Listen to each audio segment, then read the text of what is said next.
Hello everybody, it's Andy Donachie here from the CPD Group. Today we were putting together a bit of a video. It's going to be part of a bit of a playlist that you will find on CPD TV, and it's related to our accredited framework. Okay, so we thought it was important to kind of break down the framework for you, show you why it's so important to get familiar with the framework before you start submitting courses to us. Okay, so let's get cracking. The first element of the accredited framework is accessibility. Okay, so this is talking about all of the reasonable measures that a training provider can put in place so that most people can access the training and enroll upon your course. Okay, so we're looking at things such as, what measures can you put in place for people with additional learning needs? How can they communicate that with you? And then how do you communicate that message back to the learners to say, yes, we can support you, and these are the things that we can put in place to help you. The next element of the framework is content. So obviously, very, very important part of training. Okay, so we'll be looking and scrutinizing all of the content that you provide to us. We are looking for everything you use for the delivery of your course, from the PowerPoints the tutor uses, tutor notes, the assessment questions and answers, all the way through to the learning materials that are presented to the learner in manual form or online. The next part of the framework is creative. So we are looking at how creative the presentation of your training is to your learners. It's very important from a professional nature to make sure that your courses are the best they can be. Our assessment team will be looking for the standard of the presentation and providing you with feedback and recommendation on things that you can do to make your course be as professional as possible.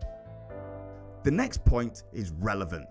So it's really important that when you are filling in your application that you tell us all about the learning outcomes that are associated to this piece of learning. Okay, we will be looking to make sure that those learning outcomes are covered within the learning materials, but we'll also be looking at the way that you present the course to the public. How do you promote it? Do you use your website? Do you use your social medias?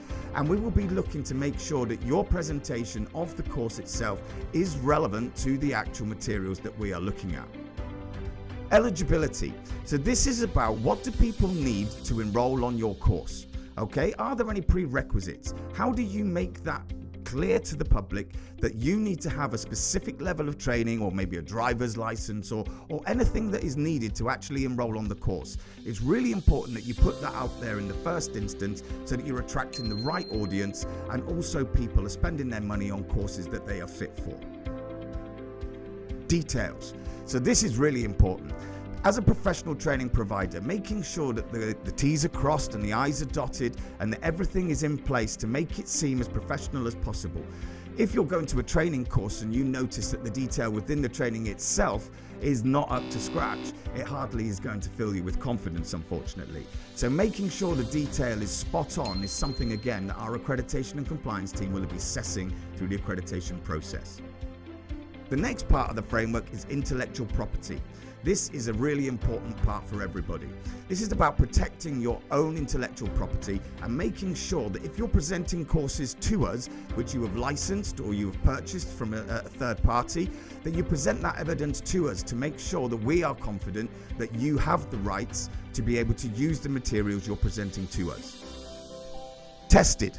So of course, tested is such an important part of training. Trying to make sure that the learners that have enrolled on your course are taking away the knowledge that you are sharing with them can only be done through an assessment process. Okay, so making sure that assessment process covers all of the learning outcomes within your course is an essential part to ensure that your certificates are being given to the right people. Expertise. So in this area, what we're looking for is the expertise of the person who has built and developed the course. If you are the author of the course, we will be asking you to present to us all of your qualification certificates and evidence that you are qualified in your field and that you are in a position to be authoring this piece of learning. Duration. So this is the final part of the framework. This is talking, on average, how long does it take a learner to complete your training course?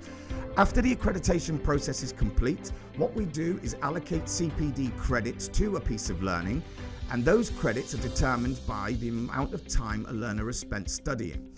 So in the CPD industry in the UK, 1 hour of study equals 1 CPD credit. So our assessors will be looking at the duration that you put into your application to justify that those number of hours are suitable for that level of learning. So now that I've given you a little bit of an overview of what the key points of the accredited framework are, I'm going to pass over to our Accreditation and Compliance Manager, Rebecca, who's going to be speaking to some of our assessors about these core points and explaining in more detail why they are so important.